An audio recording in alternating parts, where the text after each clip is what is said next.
Alright guys, TacticalRab again today. Hope you're doing well and enjoying your day so far. The OpTic boys are giving their perspective on the brand new CDL schedule revealed for the upcoming year, and Pred's given his thoughts to on exactly which teams they play in the regular season qualifiers, because they don't play FaZe and Thieves as much as they might have liked to, given the storylines between those top three teams over the upcoming season. However, on LAN, they certainly expect it to be a different story indeed, with battles going down all season long. Very much enjoyed your thoughts in the comments below. Hit the like button if you enjoy. Subscribe if you're new as always. I greatly appreciate it. The game is changing, by the way, over the next few days. We'll get into that shortly. We're going to talk GAs as well later on today. Sound EQ continues to be a topic of conversation, and we'll get into what the OpTic boys had to say on other things in a few minutes' time. Firstly, a couple of quick roster things. Cruz is back. He stepped away briefly from the challenger side. He's now back in business for the upcoming season. Flames, Fire, Ghosty, that's going to be the team.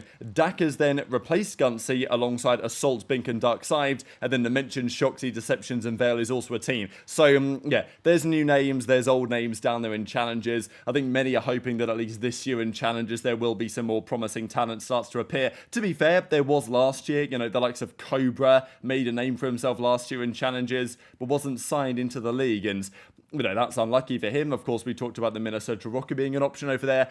That just never happened. So the number of rookies on the entire set of 12 teams this season in the league is not exactly going to be especially extensive, apart from on the Falcons team, of course. Now, the game is changing. We have some interesting updates that Trek are bringing to the title. We're hoping, of course, ASAP to get some new maps in the game. We're talking Hacienda, of course, you know, the possibility of map like Frequency or Arsenal or Gridlock or some of the other maps that happens back in the Black Ops 4 days. They will come down the line, maybe too late to actually start the CDL season with, because it's now middle of November. The first matches are on roughly 6th of December, that opening weekends, and then it's a few weeks later at the start of January, the first minor tournament, then a few weeks later is the first major tournament on LAN, and then the season is really properly underway at that point. But these are the changes that Trek are making to the game. They are also updating the spawn logic. So this is a statement here from the patch notes. Spawn logic updates across several maps to reduce the chances of spawning near enemies. Of course, it would be nice just to, you know, not spawn in the line of sight of an enemy. We know that the current spawn system is not the best. Unfortunately, it's just how it always is. You bring out a new COD title, the spawns are never great. Even famously, like Infinite Warfare, the spawns in Hardpoint were terrible. They made an update, they fixed it, and that was one of the best Hardpoint games I think we've actually seen in competitive COD. So they will change some things. The reality is right now the game plays fast, like really fast, because the way the spawns work and the way the maps are designed, of course, as well. So that is an important thing they're looking to change. We'll discuss the ninja nerf here in a second, as well, ninja buff here in a second. There's also this, so anti-cheat related. It's not so relevant for competitive play, but it's relevant for any of us who actually try and play the game. There's talk on there trying various ways to counter cheaters and ways to cheat using Ricochet, their anti-cheat software. Whether it actually works, I'm honestly never convinced. I always tend to feel like nowadays the cheaters are at least one step ahead of what the, you know, the developers are trying to do in terms of countering it, but maybe this one's actually going to work. We also have this though in Search and Destroy. This is a relatively big deal. So the A-bomb site has been kind of controversial on protocol. Of course, there's that angle that we've talked about as well, which is possible from top mid. So apparently they are changing that. Adjusted the A-bomb site to prevent line of sight from artillery above. Now, I kind of liked the idea that you can throw a nade down this little vent and obviously potentially nade the guy defusing the bomb. I think that's kind of nice. Being able to shoot them is kind of uncounterable, and we've seen it, I wouldn't say ruin Search and Destroy on this map, but it's definitely a key play that has come to light.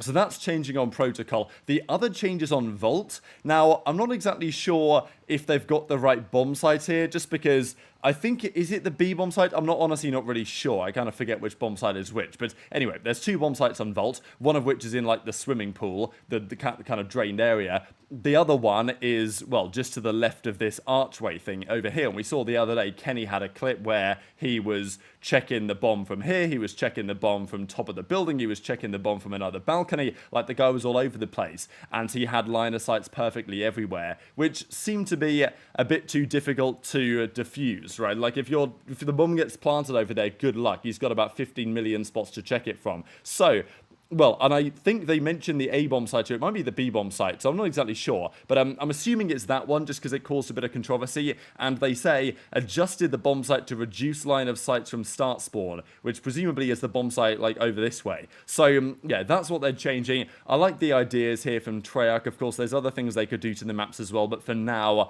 I'm pretty happy with the direction that they're going to be taking. And, yeah, there was talk about, is it the B-bomb site? But Treyarch say, no, it's the A-bomb site. So I don't know exactly what they're going to change, but it's coming soon anyway. This, though, is a pretty big deal on the Ninja footstep volume, right? So it's a problem in the game, and I don't really know why the developers insist on doing this, but for some reason Ninja is very rarely fully silent. I think even in Black Ops 2, Ninja, I'm not sure it was 100% fully silent. It was like 99% silent, but it wasn't fully silent because if you used awareness, you could hear, okay, it was called dead silence in that game, the Ninja perk, but if you used awareness, it would counter dead silence and make the player sound like normal. So I think at least that's how it worked anyway. So there was always, even I think in Black Ops 2, considered the best competitive game ever, some noise with the dead silence, the Ninja perk on. I feel like it should just be fully silent no matter what, as it was in Ghosts. Like, fair play to Infinity Ward back in Ghost. You put dead silence on in Ghost, you made no noise at all, which was brilliant. You could just run around, and you knew that nobody would hear you, and therefore they'd have to actually predict where you're coming from rather than just hearing it, which I think definitely adds a skill gap. So they will be making this better. They are going to slightly decrease the volume as it currently stands with Ninja, which is a good thing. We know that as long as there's any noise, someone's going to throw on sound EQ or someone's going to throw on some sort of sound alteration software and try and ramp up their awareness even further. And what they're going to do as well is decrease the default footstep volume as well. So I think this is probably a good idea. I mean, certainly it's a good idea. How much this decrease really is, why can't they just make it 0, I think is probably my question. I don't know whether it's something coming down from the top perspective of the developers or whether there's a reason they can't just make it 0, because I feel like it just makes sense, and basically every pro player would agree with that assessment. But look, the lower the volume is, still probably the better. There's also some talk about potential changes to the weapons, because the aims, of course, is pretty well used at the moment. The headshot multiplier's going down, and they're changing a few things, but their damage numbers are actually going to change as well. So minimum damage goes from 17 to 19, maximum damage goes from 21 to 23. Now, okay, the numbers might have gone up. Does it make a difference necessarily in time to kill? Not so sure. Maybe it depends if the headshot multipliers come in.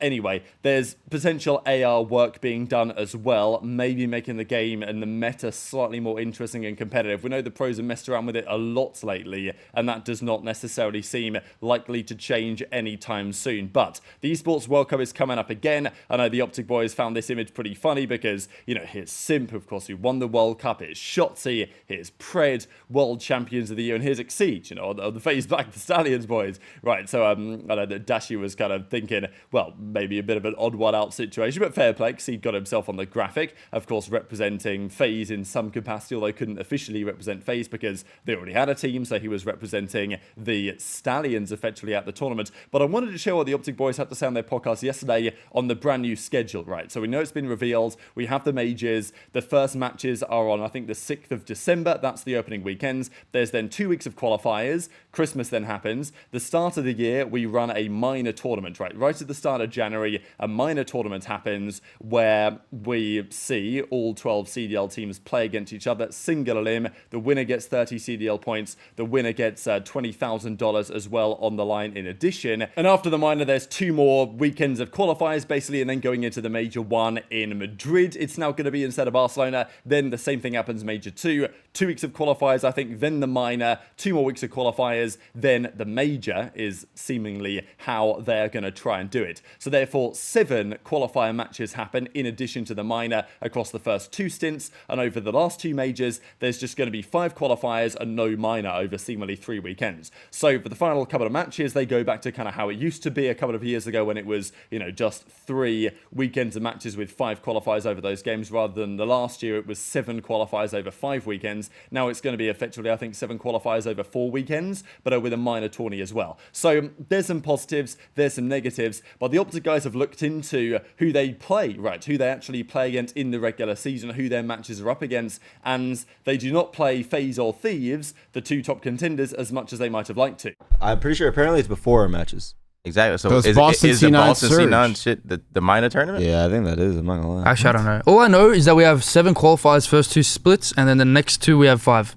Okay, that's good. Yeah, and we have those minors, but I'm not sure how the minors get fit in. Yeah, I'm pretty sure that's time. Wait. I think this There's is. more online matches. I'm not gonna lie, bro. I think it's that one shit again, dude. But at least it's a minor. But there's only 5 qualifiers for the next Major 3, Major 4 is only 5 qualifiers, which is good. In my opinion, I like when it's 5 qualifiers. I agree. But I like the minors if it's like actually going to be properly like ran and shit. Is there a prize pool for these minors? Yeah, I think like 500 each. I have no idea. Fucking Zuma flank tourneys, glorified. Damn, we play every team. We only play FaZe and Thieves twice. But every team we play 3 times. The minors are before the qualifiers, but we play only them twice. Why? But every other team we play 3 times. It's like, of course. Okay, cool. I think they're saving it for LAN. 100%. Yeah, because we're gonna have bangers on LAN this year. I could already see it. So not this game, But this game on LAN with the fucking crowd is gonna be crazy. I'm gonna fucking. Yeah, because it just worlds. I'm not gonna be calling out. It's literally like AW. You just fight every life. Take a chow. So this is the schedule that OpTic have. Their first game is against Boston on the Friday, the 6th. Their second game is against Cloud9 on the 8th. They then play Surge and Gorillas the next weekends. We have a couple of weeks off. The minor then happens as well on, basically the second week of January. Then they play 2 more weeks of qualifiers against Falcons, Thieves, Rocket Ultra, then they play Major 1. And the same type of scenario happens again for the second cycle. Now, if you add up the numbers here, I'm pretty sure they play 24 qualifiers over the season, right? Because it looks like they play the 7 qualifiers over the first few weeks in Major 1. They play 7 qualifiers in Major 2 and then 5 in Major 3 and Major 4. So add that up, that's 24 qualifiers. They play 11 different teams, which means that of those teams, they will play of basically 9 of those teams twice, I think, and then 2 of those teams they'll play thrice or 3 times. Now, it turns out, if you look at this, so I don't think it's true that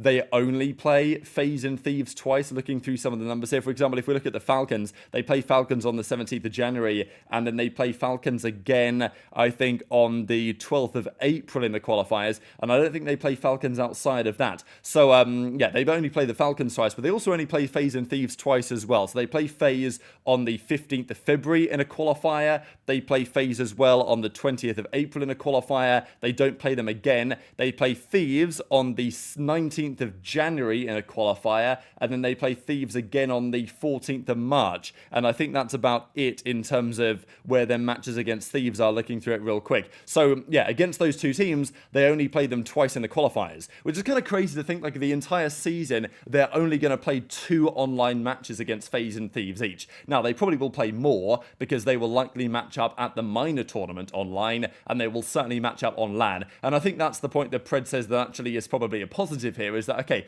we're not going to play, compared to last season maybe, as many online matches, at least, qualifier games that mean a little bit but not that much against the top teams that we have done previously, but it actually is going to work out for the best, possibly anyway, because it means that the matches on LAN are going to be more important, and people are going to be waiting for the big LAN event to then see how things actually transpire there. So very much interested in your thoughts in the comments below. Just one final thing to mention for you guys. If you aren't aware, and well, some of you will be aware because lots of you guys have already found this on the site, we're going to do the official big launch very shortly, but Fantasy is live on the Breaking Point site, and we've really cooked up a masterclass here. So the Fantasy system is now in play, where you can bring your friends together and draft a team in normal Fantasy style. There's a couple of things we're tweaking just to make sure everything works properly. I know that there's a couple of players that aren't necessarily appearing, but yes, it works, it's beautiful, and feel free to go check it out on the Breaking Point site right about now. As I say, there's maybe a couple of bugs in play, we're going to get them ironed out, and then we're going to do the full official launch very soon, because of course the CDL season is just around the corner. But I know lots of you guys have been asking, where's Fantasy, where's Fantasy? Fantasy's here, and it's back, and it's better than ever. So, thanks for watching as always. Take care, and I'll see you next time.